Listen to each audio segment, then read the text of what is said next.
If you're a real estate agent and you're tired of cold calling, door knocking, and spending money on ads, then subscribe to this podcast. We discuss leveraging the power of YouTube for your real estate business and how these strategies earned us over $1 million in GCI our first year in real estate. My name is Levi Lascsak and my partner is Travis Plumb. Let's get started. Noye, what's up, my man? Olivier, how are you doing? Haven't seen you around in a while. As far as I know. So good to see you, old friend. Let's see, Kelsey, we got a new person on the platform. Kelsey, watch out. And Rue, that picture cracks me up every time I see it. It's a good one. Deborah, what's up, Deborah? Susan, Jason down there. He's a newbie as well. Got the little party popper. Let's welcome them in the chat. Valerie as well. Not much online, too much video to do. All right, that's right. So Olivia says, spending too much time making videos. That's right. You know, that's the thing is sometimes it's kind of like if you don't see me that much, it doesn't mean that I'm not working. It just means I'm probably working pretty hard behind the scenes. So it's funny. We'll get into the topic here in just a second. And for those of you that will be watching the video podcast, for those that don't know, so of course, this content that we record live, so I can answer any questions at the end, goes on our podcast. So if you haven't downloaded Passive Prospecting, YouTube for Real Estate, you should be able to find it just through Passive Prospecting on iTunes, Spotify, YouTube as well. So these rooms like we're having today typically go on the podcast within 2 weeks or so. Is probably the time frame. On the YouTube channel, we're way behind on that. So we're way behind, but YouTube just came out with official podcasting tabs on the YouTube channel, which is pretty cool. So we've been trying to catch up. I think right now if you're listening this will be like episode 80 or so. And on the channel, we've only been able to get through 45 uploaded so far. But we're in the video portion now of the podcast on YouTube. Whenever I first started recording these, I was just recording the audio, and then it's like what we're video people. How come we're not? Actually, I was recording reels off to the side. I had a vertical camera, so I recorded a lot of these on a vertical camera so that they could be repurposed into reels. But then it was like, well, why not just record them horizontally, which we can always crop in for reels as well. And then we have that for the video podcast we can upload to YouTube later. So that's a great way, and that's how you maximize everything, maximize as much of your content as possible, is by documenting, recording everything. And so now, for those of you that will be seeing the video podcast, I just wanted to share this real quick. I'll just explain it to those of you listening right now. But D Magazine, actually, I just posted a reel on my Instagram about this too, but D Magazine came out with, every year they do the best real estate agents in Dallas. D Magazine is like the premier magazine of all of Dallas. And it's just something that I've always had had this back of the mind dream of being featured in D Magazine, although I was never really in a business or industry before in the last 20 plus years that would likely get me featured in D Magazine unless I became this superstar entrepreneur like Mark Cuban or something like that. But again, coming from a small town, I grew up with a small mentality, I think, and that was just kind of the way it was. But as my education has grown, as my mind has grown, I have learned to think bigger. And, it was one of these things that I didn't even know this happened, but it was brought up to me yesterday that, hey, we saw you as one of the top teams in all of Dallas at the D Magazine Gala, which I guess we didn't even get the invite for or something. I didn't know. So I was like, oh, well, I got to go out and pick up a copy of D Magazine and just check it out for myself. And I did that, and I've run through here, and you're going to see on the video portion, there's pages and pages of the top real estate agents that they're listing in here. But I love it is at the very back, the very, very back, the last group. I guess they saved the best for last, right? The last group says 2022 sales volume of 75 million or more for groups. So think about that. Over 75 million for a team, basically. And there's only 25 teams in Dallas-Fort Worth, featured or that have produced over 75 million for 2022. And there we are right in the middle, a living in Dallas, Texas team with EXP Realty. And it's like, there it is, black and white. And it's funny because, we're working on, helping others do this the same. And we get a lot of interesting comments on our post and things like that.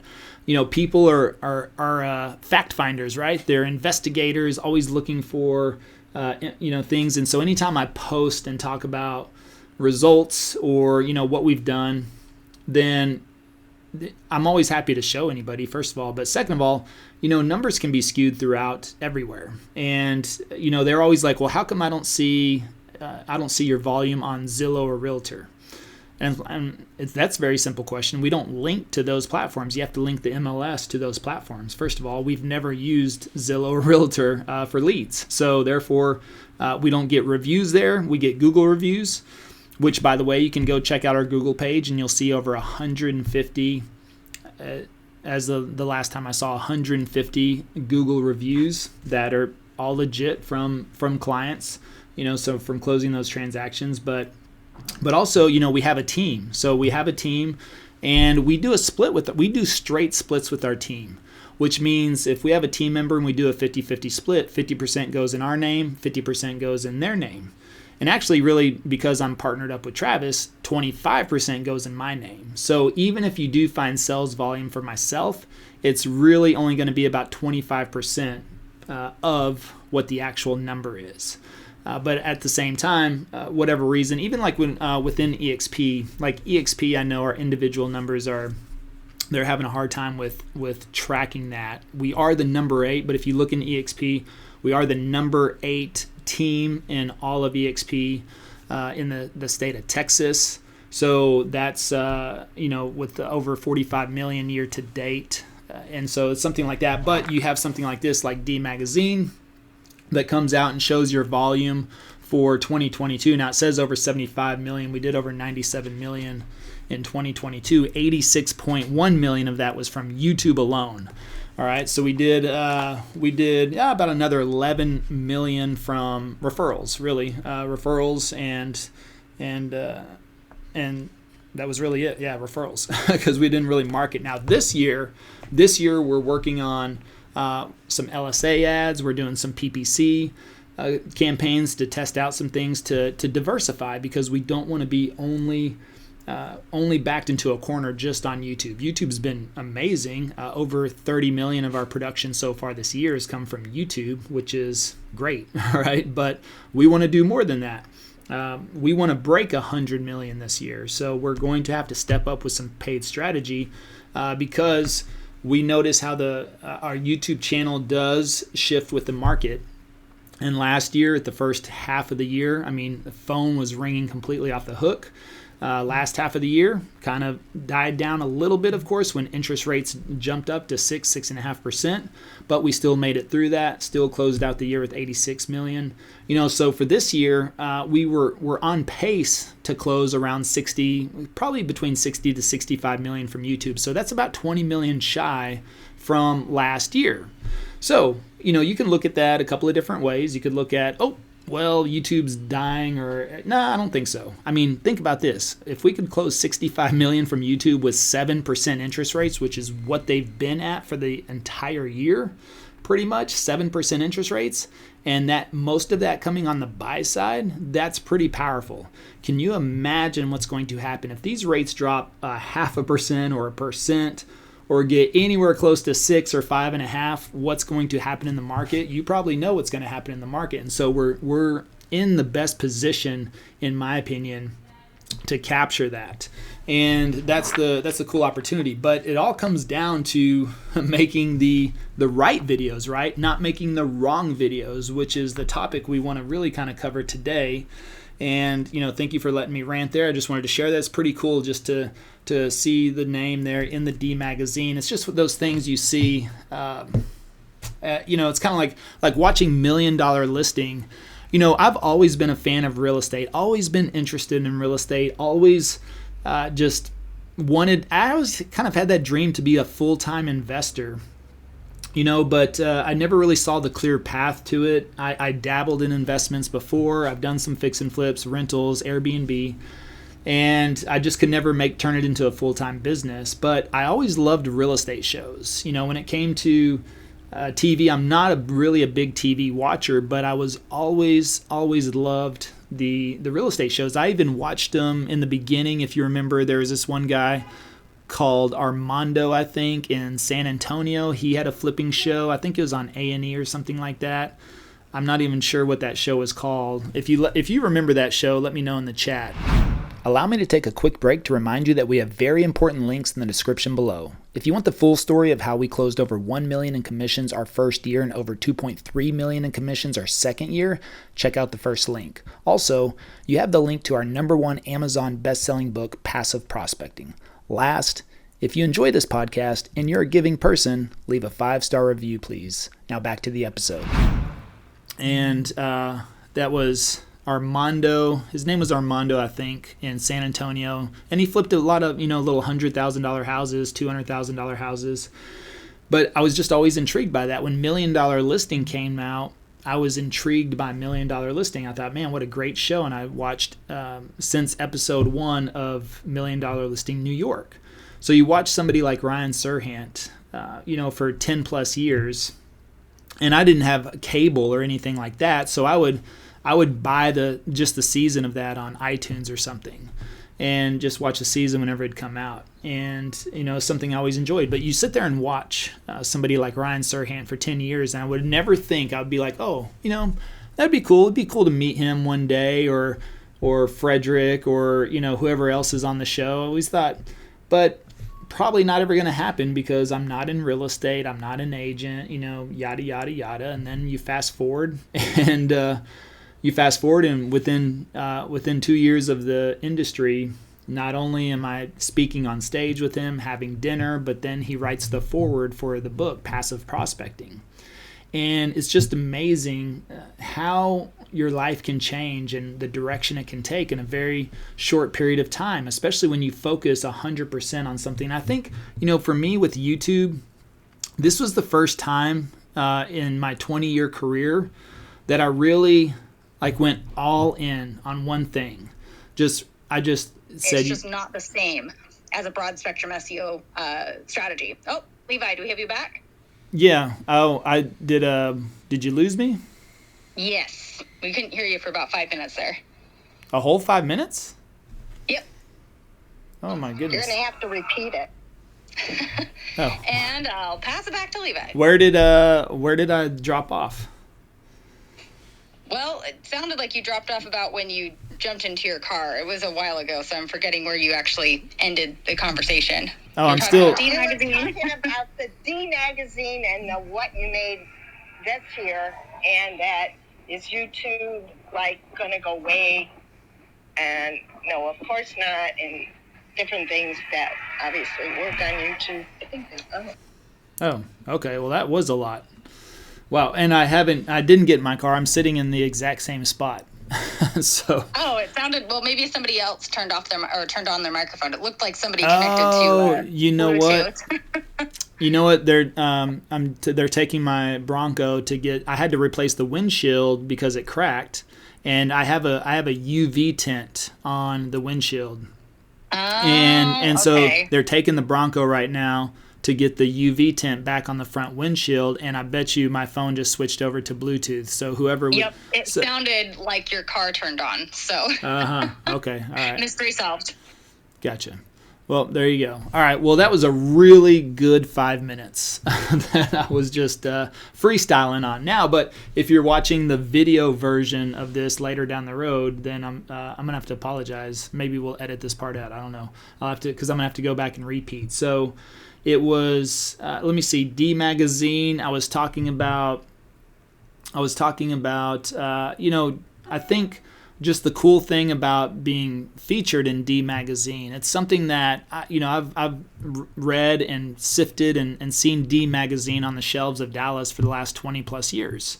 And as the premier magazine, it's one of those things. And I would see every year they come out with the issue best real estate agents or best doctors or best restaurants. They kind of have those types of series that it's a feature in these different magazines. And so it was just something that I've always looked at and I've said, man, that would be really cool to be in there. But also, I wasn't doing anything to earn that. But now that we have, it's just kind of cool to see that. And I'm surprised they didn't invite us to the gala that they had. So even though we're in the top 25 teams of all of Dallas-Fort Worth. So anyways, that's pretty cool. I won't bore you with the whole Ryan Serhant stuff. You'll have to go back. I was really kind of talking about the same thing with Ryan Serhant, where I watched the series, since day one, even though I wasn't in real estate. And it's just one of those far-fetched ideas where it's kind of like, oh, yeah, would it be cool to meet Ryan Serhant one day? Yeah, it would. But it's probably not likely going to happen because I'm not in real estate and I'm not in these circles of where you meet TV people and things like that. So, but, within 2 years of this business, I'm having dinner with him. I'm speaking on stage with him. And then he writes the foreword for the book, Passive Prospecting. And it's just amazing how quickly your life can change, and how if you focus on one thing, and that's what I was leading into, was that, YouTube was kind of like the first thing that I really felt like I focused all in on, and, just devoted 100% to that versus like starting out with something at 60 or 80% because I wasn't all the way in there, and I always kind of had something like a side hustle, and this came up.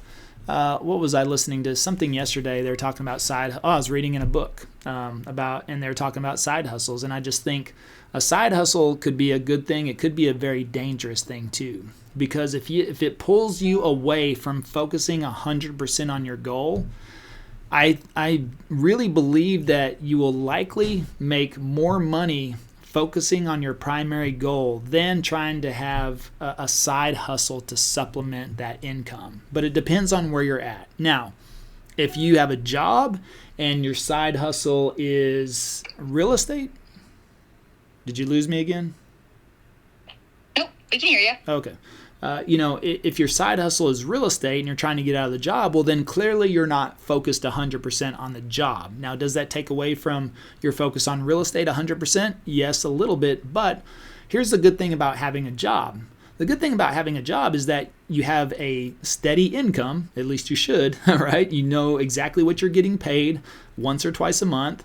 And you likely have set hours, which means you know exactly when you're going to work and when you're coming home, I assume. And so therefore, if you plan accordingly around that, then your side hustle can actually take over that position. But if you're focused on real estate, or if you're focused on a platform and you start to venture into multiple platforms, and that's where I get concerned about being distracted. And so for me to focus 100% on YouTube and really learn everything I can, and really we still haven't even branched off into other platforms. I don't feel like I've mastered YouTube.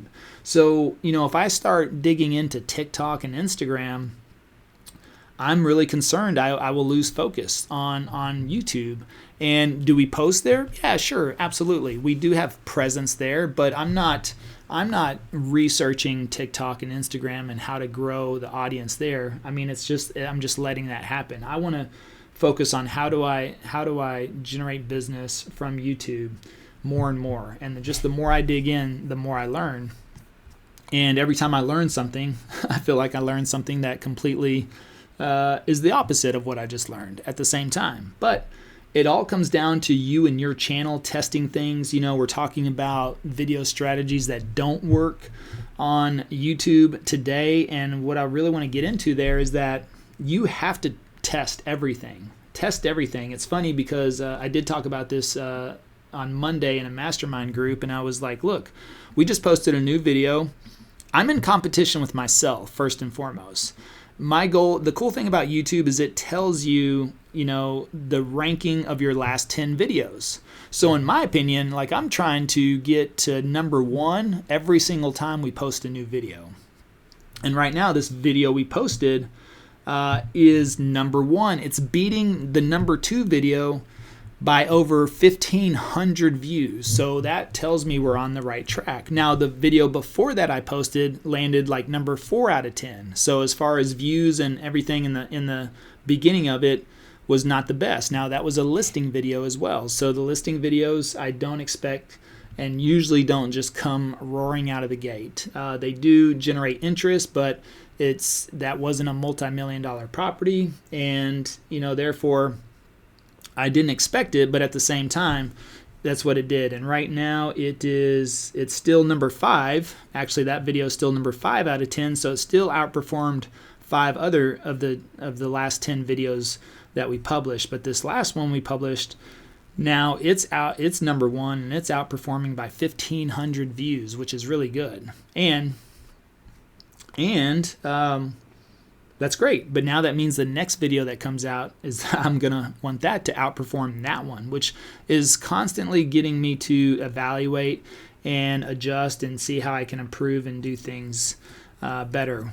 We threw a new thumbnail on this video, and it's starting to take off again. It's getting picked up in browse, and this is something that we've been working on this strategy for the last couple of months, really just how to get more targeted browse traffic. We're not trying to go viral. That's not necessarily the goal, because I don't think that's a target audience, but we do want to get picked up more and more on browse to get pushed out. Search becomes our backup. Search becomes what we want to happen, because if YouTube decides to stop pushing that video out through browse and we can fall back on search, then we can still be up there and ranked with our videos.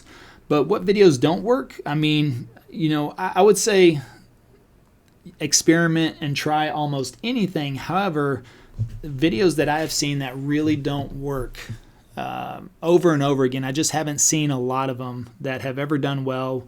Number 1 would probably be interviews with business owners. So that is just something that, now, if there's a snippet of it, if there's like a short little clip of 5, 10, 15, 20, 30 seconds of you asking them a question or something, and that's kind of intertwined in your video, that could be interesting. But to create a whole video about Bird's coffee shop, I don't know, Bluebird's coffee shop, let's say, go in there, talk to the owner, interview them, make a video out of that. I don't think, number 1, that's what any audience person is, anybody as far as your avatar is searching for. When people, you got to think about what people are thinking whenever they want to move. And if they're moving to an area, I think most people assume that there's going to be good restaurants, there's going to be good coffee shops, and there's going to be, those types of things around that they will have access to. And so they're thinking about other things. What area do we want to be in? What school districts do we want to be a part of? Do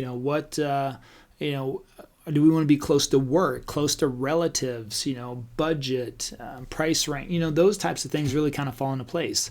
So the coffee shop down the street and the owner of that coffee shop is probably not an interesting topic. Plus, it's not really that searched. But anytime I've found those types of videos on other channels, I've never really seen one that was a takeoff hit. It wasn't. Now, that works different for Anthony Bourdain. Clearly he built out a whole TV show around that. But, Anthony also told the story around that area he was traveling to. He told that story, started out in the neighborhood, what's happening, things to do, and then he would stop in. And of course, it was a food show, really, I believe that was on the Food Network. And he would stop in and hang out like with the guy at the restaurant. And it was about the food and the culture, and they talked a little bit more. It wasn't like just straight interview style. It was more like conversation. So, I think something like that could be intertwined in there, where it could be a small portion of the video if that's something you really wanted to do, if you want to provide value. I mean, for us, I typically stop in a coffee shop. I love that anyways. I absolutely love coffee shops, and I think the viewers know that. So we're going to stop in a coffee shop, and we might as well turn that into a piece of content. But maybe we're there for, getting a coffee for a minute or two. But maybe I'll stop and sit at the back of the coffee shop or outside the coffee shop, and then I use it as a backdrop and use that in the video. And maybe I talk to the owner, and I don't interview them on camera, but I get some good information out of them. And then I can go back and I can relay that information to the viewer and say, hey, I was just speaking with the owner, which, by the way, his name is Joe, super cool guy. And actually, I did that in a video a couple of videos ago. It hasn't come out yet, but I was talking to the coffee shop owner, and he moved here from California to the Dallas area. And not because he had to, because he wanted to. He came here to volunteer with the local church to do some electrical work for them. So he stayed for like 2 or 3 weeks to help them get this church back up into shape, help out the community. And he told me, he's like, I just fell in love with the community and the area. And he's like, I went back, packed up all my stuff and my family, and knew this was going to be a better, opportunity. He said, God was talking to me, and I made the move down here. And so there's a couple of really good nuggets from that. And so I kind of relayed that information in the video, because whenever I left out of the coffee shop, I was like, all right, got my iced Americano. Make sure you stop by Bluebird's coffee shop. It's amazing. And by the way, I just spoke to the owner named Joe, and Joe told me he just moved here from California, probably the same as a lot of you are considering doing. Now, he didn't move here because he had to. He wasn't getting transferred with his job. He wasn't fleeing high taxes or restrictions or, issues in the school district like a lot of people tell us they are. But he came down here to volunteer with the church for a couple of weeks, fell in love with the community, and felt like this was the place he had to be. And so he picked up his family and moved down here. And guess what? He bought a house. Now, he didn't find our channel, unfortunately, but it goes to show that a couple of things, that people are buying and selling homes every single day in this market, regardless of interest rates. And not because they have to. You're going to find people that want to move. You're going to find people like Joe that said, man, this is my choice. I'm making the choice to end the life in California, to move on from there and start a new one, and because I want to. And so, and that's the opportunity that you have, and we capture people like that from YouTube all the time, not just people that want to move, but people that have to move. You think about others that, have kids, get married, get a divorce, they get job transfer, the company's moving here. All these different scenarios, those people have to move. And then you have the ones that want to move. They're just ready and they know it's time for a change. Maybe moving over the last couple of years wasn't a good fit for them, but now it is. And even though interest rates are 7%, they're like, well, it is what it is. We're not gonna wait around to start our life based off of an interest rate. So, again, being the most visible agent in your market right now is going to be the agents that win, in my opinion. Now, how are you visible? Either you're going to be visible on video, or you're going to be visible by making more phone calls or knocking more doors or sending out more postcards. One way or another, you've got to be more visible. So, interviews, just straight interviews with owners of businesses, probably not a good idea. Plus, they could be really boring. Not everybody is as good on camera as you are. So if you get a boring person, or they're not that conversational, or I don't know, it's just, it could turn into something that it just doesn't work out well. So that would be something that we'd probably steer clear of. Restaurant owner interviews, even interviews in general. I don't know, people, sometimes they ask about doing podcast. Again, I've just never seen any of that work, really. And so, those are just some things that you might want to keep an eye on. Chrissy, anything you want to add to that? Yeah, I mean, I would just say all the same things that you said, but also as far as just like the overall strategy of releasing videos on YouTube, there's a couple of things that I would definitely say to also stay away from, aside from content. Paid ads is something I get asked about all the time. Should I put a little bit of ad spend behind my videos? Should I, run ads from another channel to my videos? And my answer is always no. And this is the reason why. I mean, it will skew your analytics for you because you're choosing your audience instead of letting YouTube formulate your audience for you based on who's engaging with your videos. So it's always better to go the slow and steady route rather than trying to speed up or enhance your vanity metrics. Those are really not that important in the grand scope of things. What's really important is who's interacting with your channel. And organically, you're going to find a whole lot of a better audience if you just allow that to create itself based on what you're creating. And then the second thing I would say is don't delete your content. That's something that I've also been asked about quite a bit is, oh man,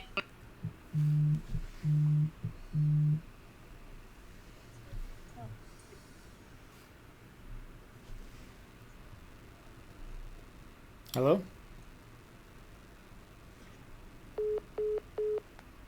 so your performance is reduced across the board, especially if you do that frequently. There is the occasional time where maybe you find a mistake in the video that's a significant enough mistake that you feel like, okay, I need to unlist that, fix it, and republish it. That's acceptable to do. However, I would definitely never delete anything, because when you delete analytics, you delete data. And that data can help you learn a lesson, help you do things better in the future.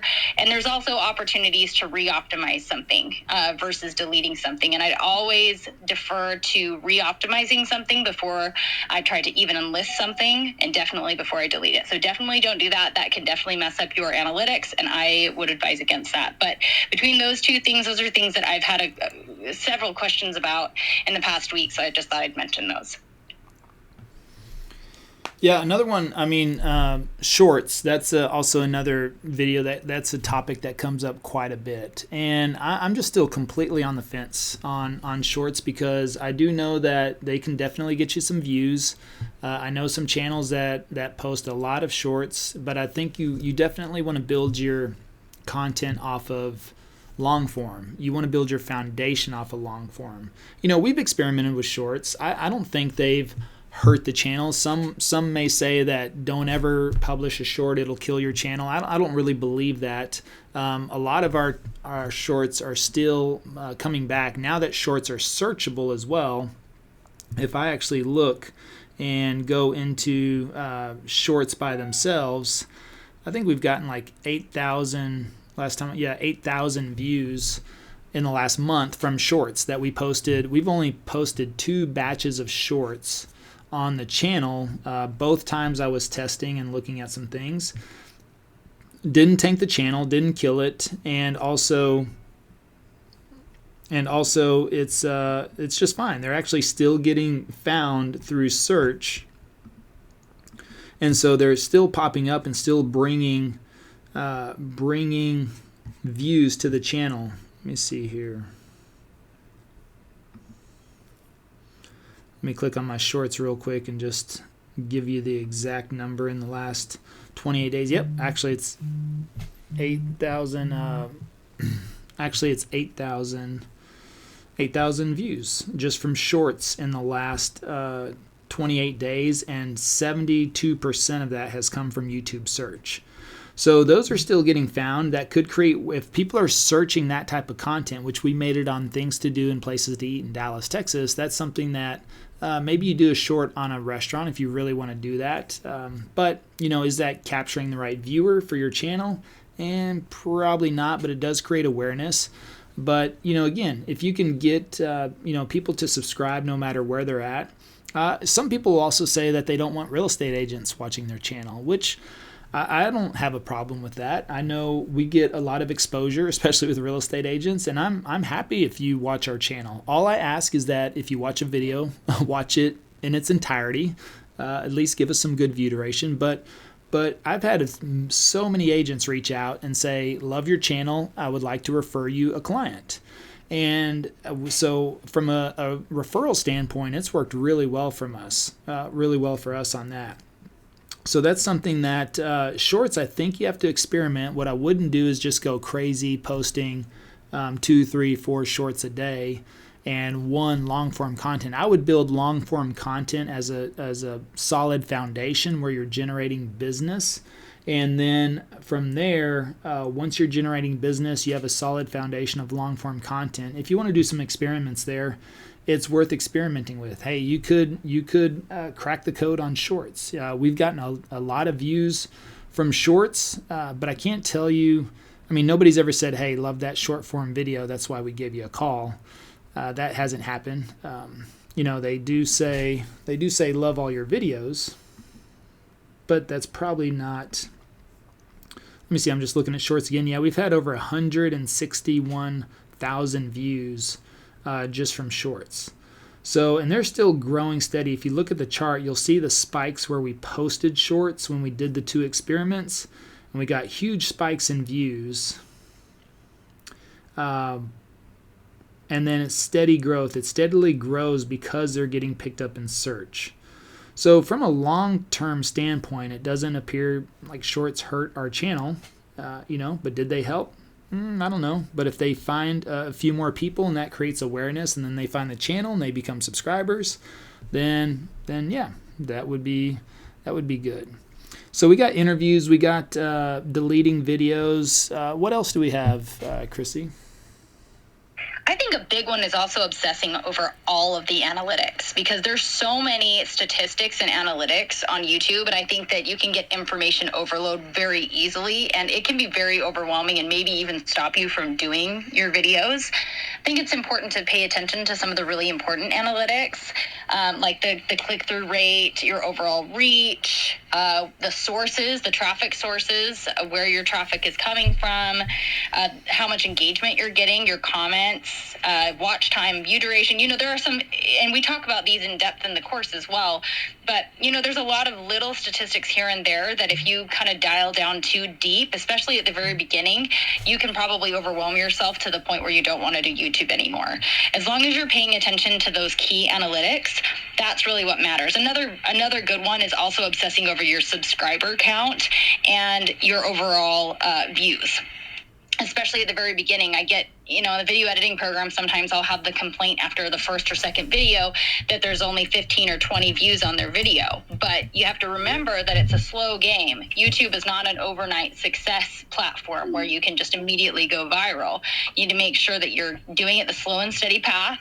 You're doing your SEO correctly from the very beginning, and it will snowball for you. So if you obsess over the vanity metrics, a lot of times it can be very deceiving. And we have agents that they have, under 100 subscribers a lot of time before they get their first call. We've even had some people who have had under 100 subscribers and they've actually closed a deal. So overall, those vanity metrics mean very little in the long run, and you need to kind of be looking more at the individual performance of each of these videos rather than the overall, subscriber count and the virality of your videos. Yeah, I don't know anybody that we work with that is could tell me anything about their analytics, but they just know they're doing business. And I just interviewed Preston Gale, who's in our backyard. His episode will be coming out on our podcast shortly, but he's in our backyard of Dallas, so he's competing directly with us. And he's got 1,400 subscribers and is going to close $500,000 in commissions from his channel this year. And you know what he said? He said took him 90 days to get the first phone call, 6 months to close the first deal, and by the end of the first year, he had but he closed 5 deals from the first year. And of course, he's in our backyard competing with our channel. 5 deals in his first year. And now this is his second year in the business, or on YouTube, and he's already closed $356,000 in commissions now, and on pace to do $500,000 by the end of the year. And my favorite thing was that he told me, I'm working less and making more money. He goes, I golf once a week. I spend all Wednesday afternoons with my kids. That's like our Wednesday afternoon thing, and it's just amazing to hear that. And he's like, He used to do Zillow leads, call friends and family, scrape and claw his way to doing business. And he's like, dude, it was the hardest thing in the beginning, but it's the easiest thing now that he's ever done. And now it's given him that time freedom. And he's a simple guy, and you go from doing that to $500,000 in GCI on this year. It's a pretty big deal. But still, right now he's got 1,400 subscribers, And I will take that. I would take that with that amount of subscribers. That's what it's all about. That could be more. He's on pace to do more with the less subscriber account than us. So I think at the end of year one, we had 7,000 subs, but we'd hit 1 million. So he's doing 500,000 with 1,400. So he's getting some really good quality people. Now, is he stealing those people from us? Who knows? Would they have called us if he didn't have a channel? I don't know.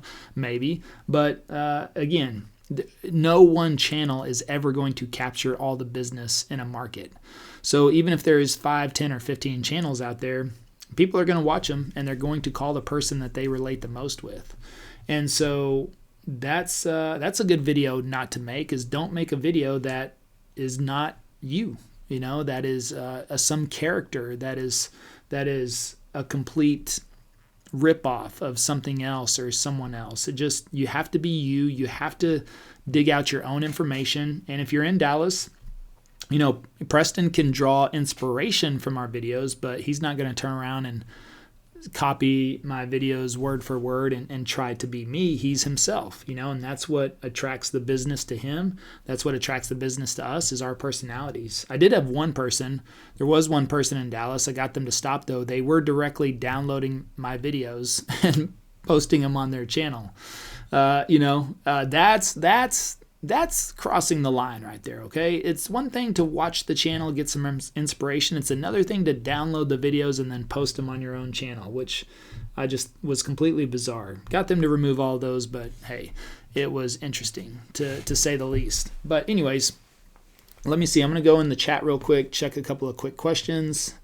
And just to add to that, Levi, we talk about all the time, we talk about copying versus modeling. And the reason beyond just stealing other people's content, which is wrong, right? Beyond that, it really comes down to the authenticity of you on camera. Video is so transparent. If you are forcing something that you are not uniquely designed to do, it's so easy to tell that you're uncomfortable, that you're reading a script, that you're doing something outside of your comfort zone. It's so easy to see that on video. So really, the success is directly linked to your ability to be authentic on video. If you're not actually doing what you're designed to do, you're going to fall flat on your face. And truly, it shows in the analytics. I've seen it with a lot of people who try to word for word copy other brands in their area, or even Levi's channel, I've seen them try to copy it word for word, and they do very, very poorly. When they decide to just step out and start to show their own personality, that's when the analytics start to rise. So it more than just copying somebody else for the ethics of it, just keep in mind your performance is directly related to that. Yep. Let's see here. Let's go on stage. Anybody have any questions that while you're up here on stage? Levi, I have 2 questions for you. You talk about a side hustle, and you talk about affiliates, and you had said at one time that you didn't make that much from affiliates. You've got such a following. Everybody wants to do what you do. You want to do more of that, or it's just that's what happens? Nobody really does, goes off and orders, mics or Well, I would say, first of all, Mia, I wouldn't really consider affiliates a side hustle. I consider a side hustle as like something that takes your time, energy, and effort to put into it. So for me, affiliates are just things that we have in our description or in our program that are it's just a shortcut for people so they don't have to go search out exactly, right. Find their own stuff. We're like, hey, we use this software. Hey, we use this equipment. And yes, we actually, probably right now, we earn, $5,000-6,000 a month probably from affiliate type of services on different things. But it's that's a direct value back towards the people that use those services. We know they work because we use them. And we likely bought them from some other affiliate, right? So we found them through somebody else's program or just our own experience. And then we're like, okay, now we curated the list and put that through there. So that could be, that's more of just like a revenue stream, I would call that, versus a side hustle. Right. Okay. And the very, very best way to reach you, because believe it or not, I looked at my profile. I've been doing great shorts, and then it kind of like petered off. I don't have a profile. It's like, why wouldn't I thought somebody set it up for me. I never looked at it till the other day. And that's one thing you say is, if your profile's not set up right, well, guess what? So that's something that I would like you guys to help me with. And so what's the best way to reach you so, that we could get that done? Which profile do you want looked at? My YouTube profile. Is that something that is the same as Google? Well, there's a Google business profile. Right, but it's not. It should be. The YouTube is different than the Google, right? Yeah, just DM me the link to your channel. I'll take a look at it. I'll take a look at it for you. Okay, thank you. You're welcome. All right, any other questions on stage? I'm going to check the chat. Let me see. What's the best way to reach? Oh, that's Mia. What's the best way to reach you? What's the subject of your number one video? The subject of my number one video is don't move. It's negative. Don't move to Dallas. So that's like that's the thumbnail. Don't move to Dallas. Of course, we give some reasons that people find. I mean, this is just. I mean, we've talked about this a lot of times. I mean, negativity right now wins. You look at all these people talking about the market crashing, and they get a ton of views. Now, I don't know. Some of them are not real estate agents. Some of them are. I'm not sure what that does for business if you make videos every week about the market crashing. I mean, why would somebody call you? Because I look at the comments. I'll look at the comments. They're all negative, and everybody's like, "Oh yeah, that's exactly why I'm waiting to buy." I'm just waiting and waiting and waiting, and it's the same people that were saying that the market was going to crash in 2020 and 2021 and 2022, and now the market crashed in 2023. And now, like NAR just came out with an article stating that, well, the housing recession is over. That's it. And with inventory and demand and everything else that plays a role into it, I mean, do you see the market crash coming? I don't know. I know in Dallas, at least, we're in a very stable market.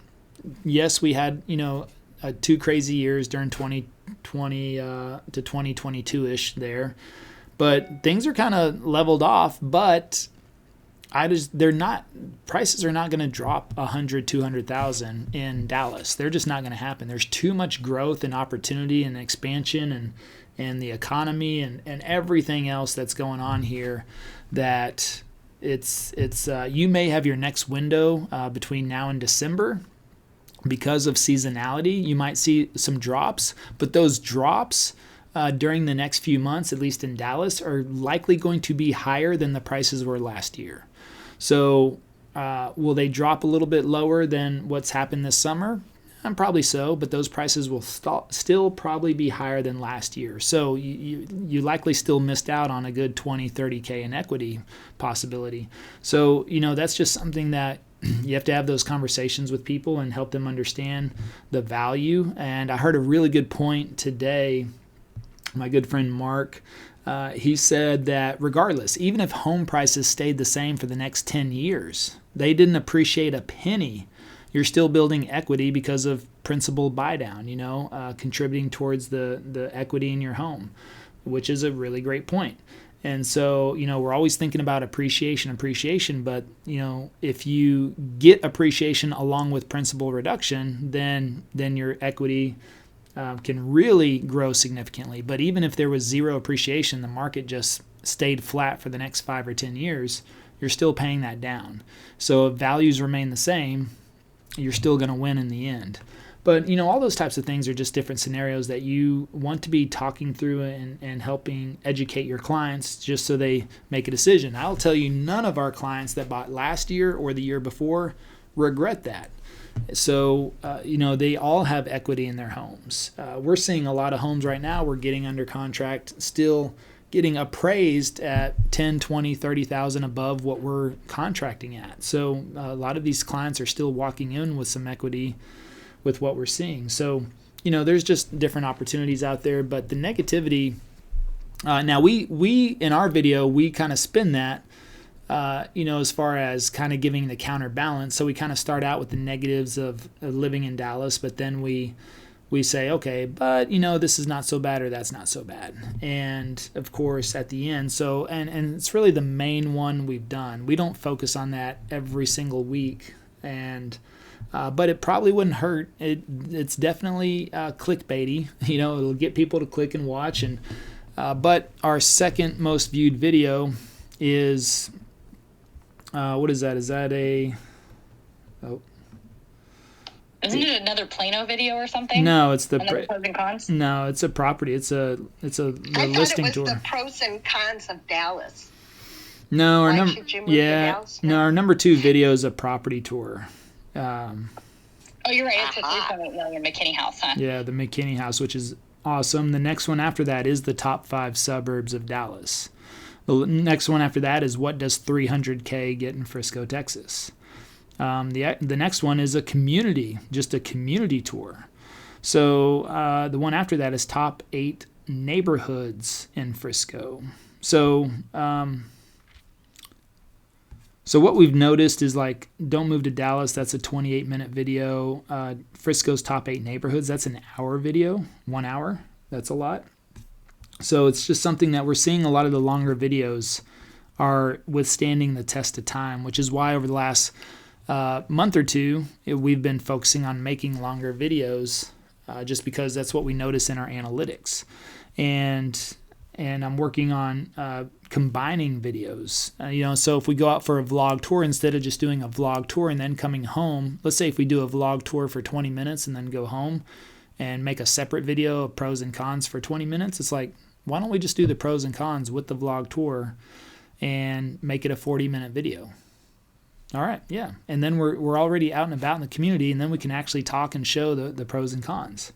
So that's just something that we started to change up over the last month or two, and it's been working really well. Those videos are doing better than before, all ranking, all getting browse traffic, search traffic, and growing quite well. So just a couple of different things. Always working on what can we do differently, what can we do better. We had another listing video that's recently taken off. Let me see, it's gotten like 5,000 views in the last few days.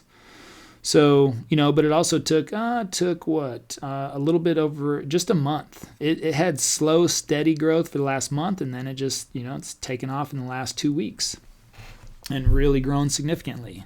So that one's pretty good. So our listing videos do well. Some will say don't ever do a listing video, and I just don't think that's the case. I think you should be highlighting that, because that's going to help you get the next listing as well. So again, I would just never. I'm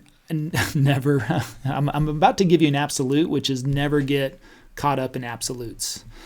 Never get caught up in absolutes. So anytime somebody says never ever do this, well, I'm like, okay, I can usually find something that counterbalances or counteracts that, or something that throws that theory off track. So I think everything really comes down to experimenting with your own channel. Now, we've completely developed the best program out there, the passive prospecting program, to walk you through. It does take you from nothing to the successes that we've seen over and over and over again by following a model. And but at the same time, you're going to hit a point to where you're going to have to start experimenting and venturing outside of the guidelines of that model. And that's what I also tell people. I'm like, look, what we've developed for you is a model. It's a head start. It's a super shortcut. It's going to help you find success and get success. But ultimately, you're in a completely different market, completely different area. You're a completely different personality. And what really works for us may not work for you, or vice versa. So that's where, once you start to really develop that business, you want to start venturing outside the lines. Start doing those experiments. Start testing some things and seeing what could really work for you in your area. If you want to do videos in a different style or different manner, It just comes down to experiment. Make it fun. And the more videos you make, the more repetitions you get, the more comfortable you get, and that's what leads to experimentation and having fun with it and trying different things. So, and yes, Zach, your listing video, that's over 1,600 views right now, and that's for a small area in Princeton, Texas, out there. That video is actually doing really well, a little bit better than I was expecting, just because Princeton's not a high traffic area, you could say, and the home's 430,000, but that's a popular price point, and it's gaining some traction, so we'll take that. But it helps people see, especially in that price range, they're gonna like that. If you can show them your videos that are getting a lot of views and traction and creating some interest in that home, then I think that's a good thing. So, all right, well, I'm going to wrap it up, close it out. Is there anybody else on stage had any questions? Or Chrissy? You're going to kill me. One more. Is there a place that, other than Canva, I go down a rabbit hole with my thumbnails and they stink. So is there a place that you can like cut and paste or that help you with doing the right thumbnails? I mean, I think, in my opinion, hold on, let me, in my opinion, I think Canva is probably the simplest place to do that. Chrissy, you got any suggestions? No, I mean, Canva is kind of the easy place to go just because the AI takes care of a lot of the design for you. My entire team uses Photoshop, which is a lot more in depth, but you get a better result. But for Canva, it's great for beginners. So that would probably be the only place I could really refer you to. Unless you wanted to go to Fiverr. Now, if you wanted to actually hire somebody to do it, we obviously can do that for you as well. But if you wanted to just get a designer, that's the only thing you needed. Fiverr is a good place to go for people to actually design those thumbnails for you, and that's a good alternative as well. Okay, thank you. That helps. And I guess I don't use the AI on Canva. So I've seen where when I do TubeBuddy or somebody, you get, and it made a total difference, like with the title and the thumbnail. It's just like trying to put it all together. I'm working on it, though. Awesome. Well, that sounds great. All right. Any other last-minute questions before we wrap it up? I just want to thank you all for joining us today. Make sure you get a copy of Passive Prospecting on Amazon. Tracy? Yes, 2 quick questions, and I'm sure you can give me 2 quick answers. So the first one is, do you recommend wearing solid colors versus different colors while you're videotaping as to not distract the viewers, or does that not matter? I think fit your personality. I think for what we're doing, we do a lot with an iPhone, or if I'm working with my videographer, I wear all kinds of different stuff, and sometimes the brighter colors just pop a little bit more, and I'm not worried about that. Now, when we filmed with HGTV, they told us certain patterns and things like that we couldn't wear, but they're super, super high definition cameras. So that was a big deal. But if you're working with an iPhone or even a regular Sony camera, you should be fine. Okay, great. The next question and final is, what has been your experience with doing voiceovers? If you're going through a community and you're in your car driving through, how has it been with voiceovers? What's your take? I've actually been experimenting with that more and more. I like them. I think it's a nice little break to not have to do everything on camera. So it just depends. I think what we've been trying out on that is a little bit more factual data, if we really want to get into some specific data, and or we've been including like a little history, almost like a little history lesson on the area. So there's different things where I've been doing some more voiceover, and I think as long as it's worked into the video well, then I think that could be that I think it works. I think when I look at TV shows. I mean, I don't watch a lot of TV, but now whenever I do, I watch it from a producer standpoint versus a consumer. So, I look at other YouTube channels, especially ones that have hundreds of thousands of views or subscribers or things like that, and I just try to watch how they do these types of things. And so I think if you watch something like on the History Channel, I think which are always interesting stories. There's a combination of maybe somebody on camera, but then you have voiceovers. I mean, I was just mentioning like Anthony Bourdain, right? No Reservations, I think, was his show. And he did a combination of talking with the camera, talking with the locals, and then voiceover. There would be parts where they would play B-roll, and he would kind of tell that part of the story or give some, stats and data. So I think, incorporating those types of things in there it keeps it interesting, breaks it up a little bit, and I'm a fan of it right now. I think it's helped our videos. We've been doing it a lot on our recent videos, and I think it's okay. Thank you. Yep. Yeah, just make sure you got some good B-roll and things like that to keep the screen moving, you could say. All right. Well, thank you all for joining us today. That's it for Passive Prospecting. Hope you found some value in this. If you are listening on the podcast, please rate and review. That helps us out quite a bit. We just hit over 100 reviews on the Apple podcast, which is amazing. We're about to hit 100 reviews on our book on Amazon, Passive Prospecting. So if you have bought the book on Amazon, please leave a review. We would love to break over 100 reviews on Amazon. I think that'd be super cool. We're still top sellers in a couple of different categories, which is really amazing. So appreciate your support on that. And until next time, we will see you next week. Thank you for joining us on today's podcast. If you're interested in partnering with us to access our YouTube course and coaching at no cost, schedule a call at passiveprospectingpartner.com.